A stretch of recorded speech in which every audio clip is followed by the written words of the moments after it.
अस्सलाम वालेकुम साथियों। बिहार के अंदर विधानसभा चुनाव होना, यहाँ पर एक बड़े गठबंधन बनने की संभावना नजर आ रही है। यहाँ पर एक गठबंधन की सरकार जिसका नाम एनडीए, एनडीए के अंदर नीतीश कुमार सरकार में मुख्यमंत्री हैं। लेकिन विपक्ष का गठबंधन महागठबंधन, उस महागठबंधन के अंदर बैरिस्टर असदुद्दीन ओवैसी की एआईएमआईएम पार्टी की एंट्री हो सकती है। यहाँ पर चर्चा तेज है कि बैरिस्टर असदुद्दीन ओवैसी साहब की पार्टी जो है एआईएमआईएम, उसको महागठबंधन में शामिल किया जाए। महागठबंधन आरजेडी के नेतृत्व वाला गठबंधन है बिहार के अंदर, जिसमें कांग्रेस और लेफ्ट पार्टियां और वीआईपी पार्टी शामिल है। इसमें अगर बैरिस्टर असदुद्दीन ओवैसी की एमआईएम पार्टी शामिल की जाती है तो ऐसे में महागठबंधन को काफी ज्यादा यहाँ पर फायदा होता हुआ नजर आएगा। लेकिन यहाँ पर अगर महागठबंधन के अंदर एमआईएम पार्टी शामिल नहीं होती है तो यहाँ पर महागठबंधन को बहुत बड़ा झटका लग सकता है। एमआईएम पार्टी के युवा प्रदेश अध्यक्ष आदिल हसन आजाद, उन्होंने ये मांग करी है कि महागठबंधन के अंदर एमआईएम पार्टी को शामिल किया जाए। अगर तेजस्वी यादव, जो कि आरजेडी में इस वक्त मुख्यमंत्री पद का चेहरा है, अगर वो मुख्यमंत्री बनना चाहते हैं तो उनको एमआईएम पार्टी को अपने साथ लेकर चलना पड़ेगा। अगर वो एमआईएम पार्टी को अपने साथ नहीं लेकर आते हैं, अपने साथ गठबंधन में शामिल नहीं करते हैं, तो वो मुख्यमंत्री बनने का सपना उनका सपना रह जाएगा। वो कभी मुख्यमंत्री नहीं बन पाएंगे एमआईएम के सपोर्ट के बगैर। एमआईएम पार्टी की ताकत बिहार के अंदर काफी ज्यादा है। बिहार के अंदर पिछले बार एमआईएम पार्टी ने 5 सीटें जीतकर सबको चौंका दिया था। हालांकि 5 में से 4 विधायक बाद में आरजेडी में शामिल हो गए थे, लेकिन उसका कोई खास फर्क एमआईएम पार्टी की लोकप्रियता में देखने को नहीं मिला है। सीमांचल के इलाके में एमआईएम पार्टी की जो लोकप्रियता है वो काफी ज्यादा बढ़ी है।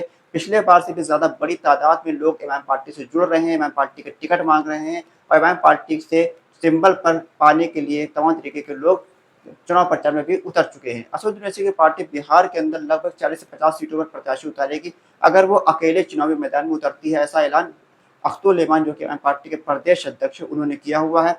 उन्होंने कहा है कि हमारी पार्टी पिछले बार से 2 गुनी सीटों पर प्रत्याशी उतारेगी और यहाँ पर अगर किसी को भी हमसे तकलीफ है तो वो हमारे साथ गठबंधन करे, हमारे साथ मिलकर चुनाव लड़े। हम सबके साथ चुनाव मिलकर लड़ने के लिए तैयार है। अब यहाँ पर देखना होगा क्या महागठबंधन में एमआईएम पार्टी को एंट्री दी जाती है, क्योंकि मुस्लिम वोट बैंक एक ऐसा वोट बैंक है जिसको साधना हर कोई चाहता है, लेकिन उसको हिस्सेदारी देना कोई नहीं चाहता है। चाहे वो कोई भी पार्टी हो, हमेशा मुसलमानों के वोटों की यहाँ पर एक तरीके से मोबिलाइज किया जाता है, उसको ब्लैकमेलिंग की जाती है कि आप हमको वोट दीजिए, हमको वोट नहीं देंगे तो भारतीय जनता पार्टी चुनाव जीत जाएगी, भाजपा चुनाव जीत जाएगी। इस तरीके की बयानबाजी करी जाती है और मुसलमानों का वोट एकजुट तरीके से लेने की कोशिश करी जाती है। लेकिन जब से बिहार के अंदर असदुद्दीन ओवैसी की एंट्री हुई है, एमआईएम पार्टी की एंट्री हुई है, तो सीमांचल के इलाके में खास तौर से एमआईएम पार्टी को काफी अच्छा वोट मिल रहा है। सीमांचल के इलाके में एमआईएम पार्टी सीटें भी जीत रही है और सीमांचल के इलाके में जो युवा जो वहाँ का है वो काफी तादाद में एमआईएम पार्टी को सपोर्ट कर रहा है, बैरिस्टर असदुद्दीन ओवैसी को पसंद कर रहा है। अब यहाँ पर जो लोग जो छोटी-छोटी पार्टियों को अपने साथ ले रहे हैं, लेकिन बैरिस्टर असदुद्दीन ओवैसी साहब जो वहाँ पर 18-20% मुस्लिम वोटर्स की नुमाइंदगी करते हैं, उनको अपने साथ लेना नहीं चाहते हैं। वो साफ-साफ कहना है उनका कि हमको मुसलमानों का वोट चाहिए, लेकिन मुसलमानों की हिस्सेदारी ये लोग नहीं लेना चाहते हैं। बैरिस्टर असदुद्दीन ओवैसी साहब ने भी कमर कस ली और उन्होंने कहा है कि इस बार हम पूरी ताकत के साथ बिहार में चुनाव लड़ेंगे और जो हमारे 4 विधायक तोड़े गए हैं, उन चारों विधायकों से बदला भी लिया जाएगा और चारों विधायक इस बार इंशाल्लाह चुनाव हारेंगे। अब वो तो चुनाव का नतीजा बताएगा कौन चुनाव हारता है, कौन जीतता है, लेकिन एमआईएम पार्टी की एंट्री काफ़ी धमाकेदार होने वाली है बिहार के अंदर। बिहार के अंदर एमआईएम पार्टी को नज़रअंदाज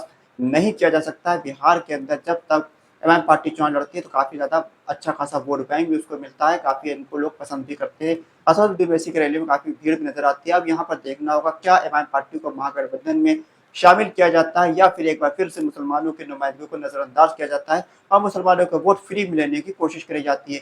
आप अपनी राय कमेंट बॉक्स में लिखकर जरूर बताइए, क्या एमआईएम पार्टी को महागठबंधन में शामिल कर तेजस्वी यादव मुख्यमंत्री बन सकते हैं? क्या महागठबंधन में एमआईएम पार्टी को शामिल करना चाहिए? एमआईएम पार्टी के शामिल होने से क्या महागठबंधन को फायदा होगा या नुकसान होगा? अपनी राय कमेंट बॉक्स में हमको लिखिए और जरूर बताइए। साथ ही साथ हमको ये भी बताइए कि बिहार के अंदर एमआईएम पार्टी इस बार कितनी सीटें चुनाव जीत सकती है। खुदा हाफिज।